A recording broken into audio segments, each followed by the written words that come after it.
This is BBC News with the latest headlines for viewers in the UK and around the world. I'm Samantha Simmons. The search for survivors of a plane crash in Nepal has been called off for the night. At least 68 people are now confirmed dead. Everybody is confused because this pilot is one of the most experienced and well-respected pilot of Nepal.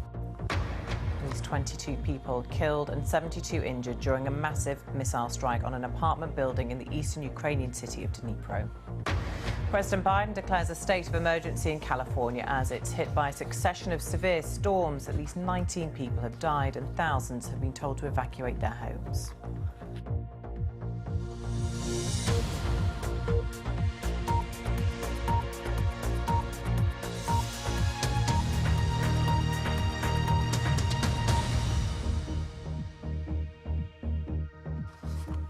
Hello and welcome. At least 68 people have been killed after a passenger plane crashed in Nepal. The Yeti Airlines flight came down close to the tourist town of Pokhara.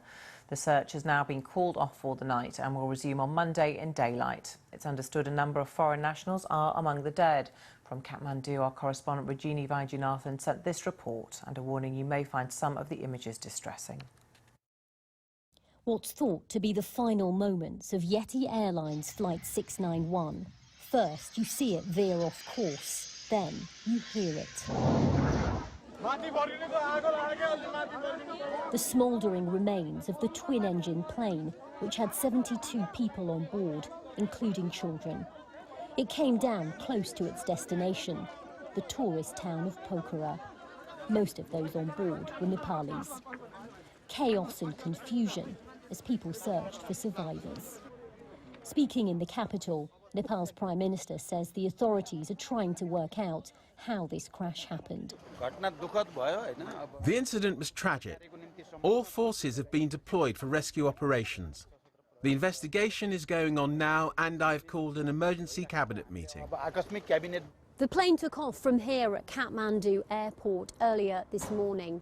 Tomorrow, the bodies of some of the victims are expected to return back here.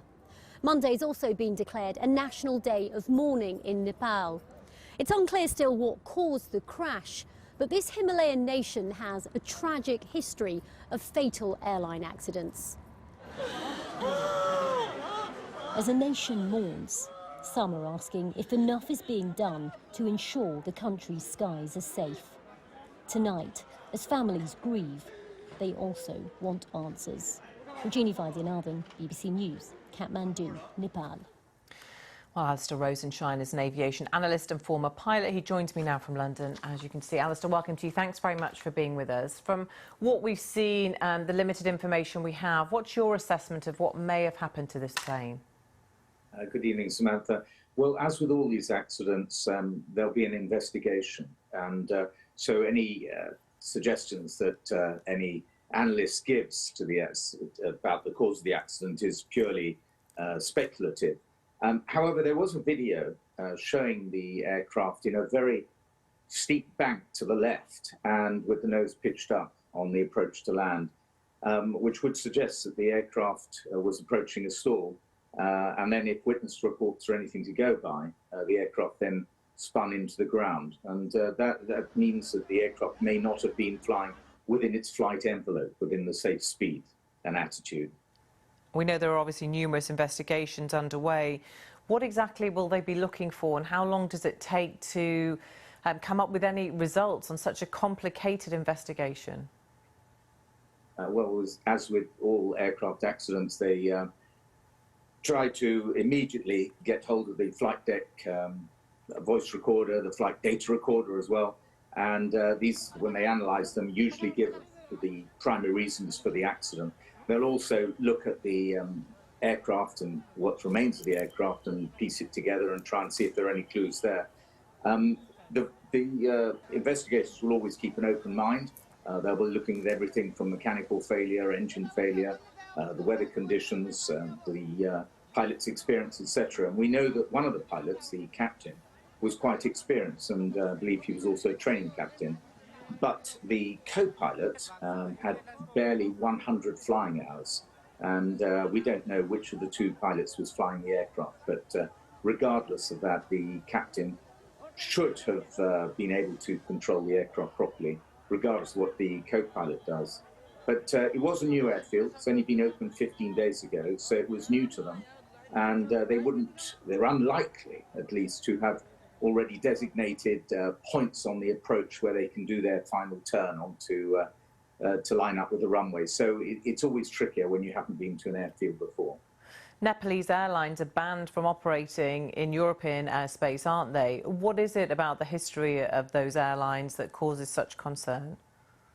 Well, that'll be to do with the full operational procedures, maintenance of the aircraft, the training of the pilots, past accidents. I mean, in Nepal, there have been 27 accidents in the past 30 years, which is 27 fatal aircraft accidents in the past 30 years. So, you know, that's not a very good record. But on the other hand, it's a very, very difficult place to operate aircraft. There are high mountains everywhere. Many of the runways are very short. The approaches are difficult because of high ground. And there's rapidly changing weather, as you often get in mountainous areas. So, it's a cocktail of problems. And also the age of the fleet of aircraft they have, most of them quite old. This particular one was 15 years old and was first designed in 1989. OK, Alistair, thank you very much for your expertise. Thank you. Thank you. More than 20 people